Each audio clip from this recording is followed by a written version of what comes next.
Hi guys. పిల్లలు school నుంచి ఇంటికి వచ్చేసరికి సమ్మర్లో ఏదో ఒక ఫ్రూట్ పెట్టాలండి. ఈరోజు నేను కర్బూజా తీసుకున్నాను. ఎందుకంటే వాళ్ళు ఫుడ్ తినరు, వాటర్ ఎక్కువ తాగుతారు, చాలా సన్నగా అయిపోతారు. ఒక ఫ్రూట్ రోజు పెడితే వాళ్ళు చాలా బాగుంటారు. ఈరోజు ఇగో కర్బూజా తీసుకున్నాను. ఇది మొత్తం బయటికి తీసాను. ఇది మనం ఎండ పెట్టుకొని కూడా తినొచ్చు క్లీన్ చేసుకొని. నేను ఎలా కట్ చేస్తానో చూపిస్తాను.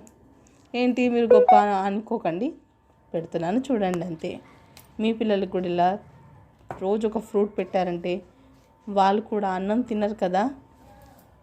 కాకపోతే జ్యూస్ చేసిస్తాం కదా మనము, దానికన్నా తినిపించడం చాలా మంచిదండి. ఫ్రూట్స్ని జ్యూస్ అనుకోండి స్మూతీగా చేసి ఇచ్చేస్తాము, వాళ్ళకి నమలడం అలవాటు ఉండదు. అది ఇలా చేస్తే ఏం చక్క తినేస్తారు. అక్కడిక్కడ పోతారు, తినుకుంటూ ఆడుకుంటారు. గ్రేప్స్, మళ్ళీ ఆరెంజ్, ఏదో ఒకటి మన దగ్గర ఎంత ఉంటే అంత అండి. ఏం చేస్తున్నాం చెప్పండి. పిల్లలకి ఏదో ఒకటి పెడితేనే కదా, మనమంటే ఇంట్లో ఉంటాం, వాళ్ళంటే బయటికి వెళ్ళేసి వస్తారు.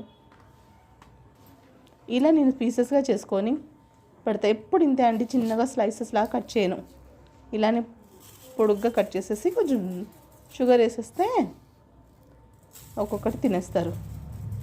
మా వారైనా సరే, మా బాబైనా సరే. మీరు కూడా ట్రై చేసి చూడండి ఒకసారి. మిక్స్ చేసుకోవడం.